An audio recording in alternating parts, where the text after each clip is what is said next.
हाँ भाई प्यारे बच्चों, गुड मॉर्निंग। ये 11वीं आर्ट्स का है, पॉलिटिकल साइंस है। पेज नंबर A91 और चैप्टर वही जो चला आ रहा है, नागरिकता वाला भाई। ठीक है, नागरिकता वाला जो चैप्टर चला आ रहा है वो है भाई।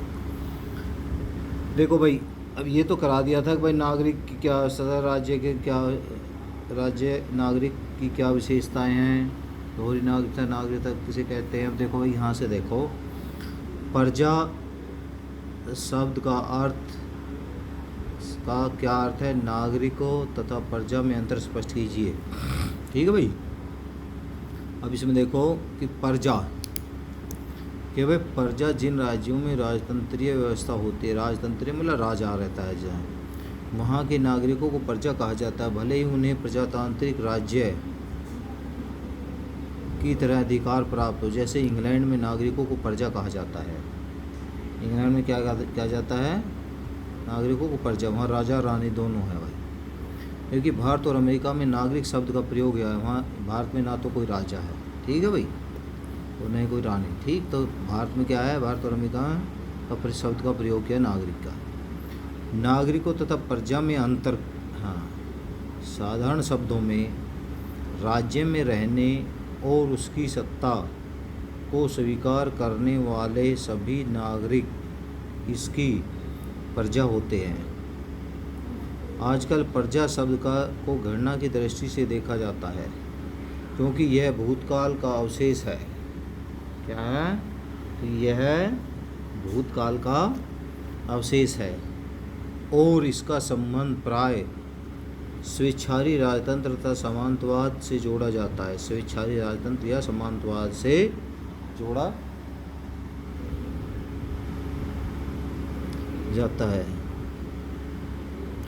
क्योंकि यह भूतकाल का अवशेष है। इसका संबंध से जोड़ा है। यूनान, ईरान, इंग्लैंड और अफगानिस्तान जैसे देशों में जहाँ पर अब भी राजतंत्र विद्यमान है,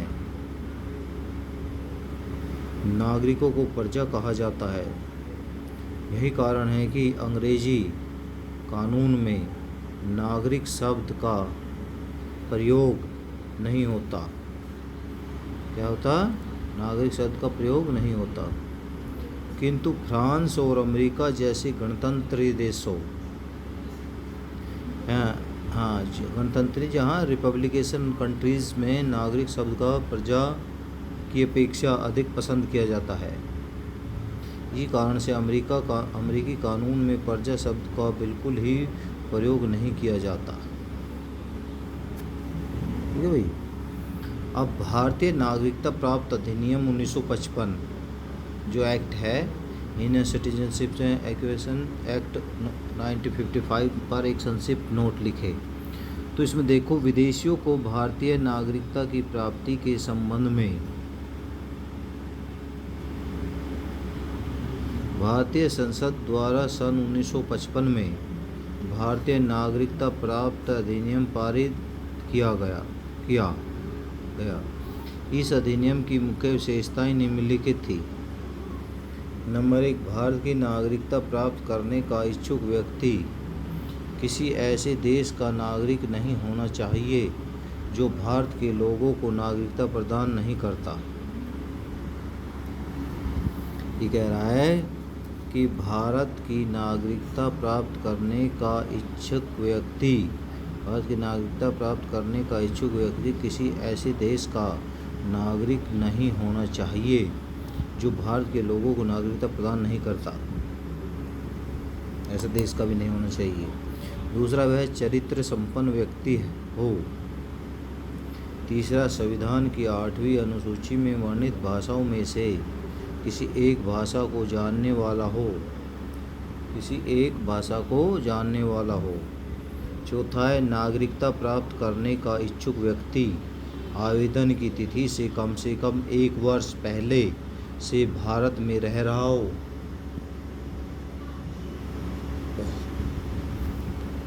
कैसे रह रहा हो, 1 वर्ष पहले से भारत में रह रहा हो, अथवा यहाँ सरकारी सेवा में हो।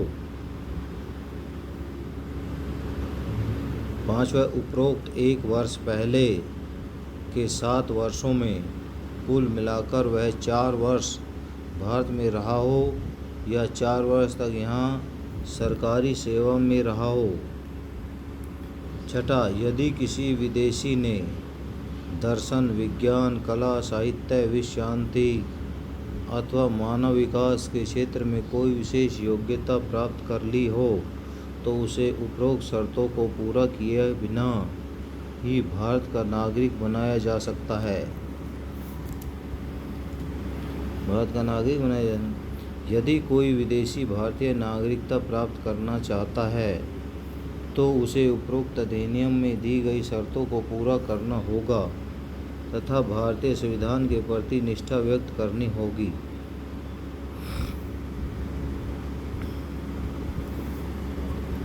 नागरिकता संशोधन अधिनियम 2019 के उद्देश्य क्या है? नंबर 1, नागरिकता संशोधन अधिनियम 2019 के तहत पाकिस्तान, अफगानिस्तान, बांग्लादेश में धार्मिक उत्पीड़न के कारण वहाँ से आए हिंदू, ईसाई, सिख, फारसी, जैन और बौद्ध धर्म को मानने वाले लोगों को भारत की नागरिकता दी जाएगी। ठीक है भाई। दूसरा, ऐसे शरणार्थियों को जिन्होंने 31 दिसंबर 2014 की निर्णायक तारीख तक भारत में प्रवेश कर लिया है, वे भारतीय नागरिकता के लिए सरकार के पास आवेदन कर सकेंगे। तीसरा, अभी तक भारतीय नागरिकता लेने के लिए 11 साल भारत में रहना अनिवार्य था। नए अधिनियम में प्रावधान है कि पड़ोसी देशों के ऐसा अगर 5 साल भी भारत में रहे हो तो उन्हें नागरिकता दी जा सकती है। उन्हें नागरिकता दी जा सकती है। चौथा, यह व्यवस्था की गई है, यहाँ भी वह व्यवस्था की गई कि उनके विस्थापन या देश में अवैध निवास को लेकर उन पर पहले से चल रही कोई भी कानूनी कार्रवाई स्थायी नागरिकता के लिए पात्रता को प्रभावित नहीं करेगी। पात्रता को प्रभावित नहीं करेगी। ठीक है भाई। अब देखो भाई, अच्छी नागरिकता के मार्ग में 4 बाधा आने वाली। अच्छी नागरिकता। नंबर 1, स्वार्थ। स्वार्थ अच्छी नागरिकता का शत्रु है। अधिकतर नागरिक सार्वजनिक हितों का त्याग कर, सार्वजनिक सबके हितों का त्याग कर अपने एक स्वार्थी की पूर्ति में लग जाते हैं, जिसे राष्ट्रीय हितों को हानि पहुंचती है। जिससे क्या होती है? राष्ट्रीय हित को हानि पहुंचती है। ठीक है भाई।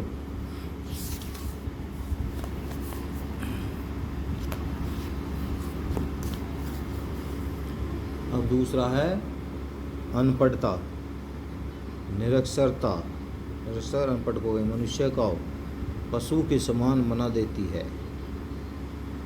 शिक्षा के अभाव में व्यक्ति को अपने अधिकारों और कर्तव्यों का ज्ञान नहीं होता। अनपढ़ व्यक्ति राज्य का प्रबंध सुचारू रूप से नहीं कर सकते और अन्य व्यक्तियों के प्रति अपने उत्तरदायित्व को पूरा नहीं कर सकते। अन्य व्यक्ति की तरह अपने दायित्व को पूरा भी नहीं कर सकते। तीसरा है गरीबी। गरीबी भी कई बार अच्छी नागरिकता के मार्ग में बाधा बनती है। एक गरीब व्यक्ति अपराध की ओर अग्रसर हो जाता है। किसकी तरफ हो जाता है? अपराध की तरफ। उसके चोर, डाकू तथा लुटेरे बनने की संभावना अधिक होती है। क्या बनता है? चोर, डाकू, लुटेरा। एक गरीब व्यक्ति लोकहित के कार्यों में भागीदारी नहीं बन सकता। लोकहित के कार्यों में क्या है? भागीदार भी नहीं बन सकता। चौथा है दलबंदी। दलबंदी भी अच्छी नागरिकता के मार्ग में एक रुकावट है। व्यक्ति राष्ट्रीय हितों को त्याग कर दलीय अवस्था का शिकार हो जाता है, यानी कि दल बना लेता है। ठीक है। अब नागरिकता को प्राप्त करने के मार्ग में बाधा है। प्राप्त कैसे किया जा सकता है भाई? एक तो विवाह से, दूसरा संपत्ति खरीदना, तीसरा सरकारी नौकरी, चौथा गोद लेना। अब देखो विवाह, जब कोई स्त्री किसी विदेशी पुरुष से विवाह कर लेती है तो वह स्त्री अपने पति के देश की नागरिक बन जाती है और इस संबंध में विभिन्न राज्यों के नियम में कुछ अंतर है। जापान में यदि कोई विदेशी पुरुष जापानी स्त्री से विवाह करता है तो उसे पुरुष को जापान की नागरिकता मिलने का नियम है। यदि कोई विदेशी रूस की स्त्री से विवाह कर लेता है तो उसे रूस में ही रहना होता है, क्योंकि रूस के नियमानुसार वहाँ की स्त्री को किसी विदेशी पति के साथ दूसरे देश में नहीं जा सकती। संपत्ति खरीदना, सरकारी नौकरी, गोद लेना भाई, ठीक है भाई।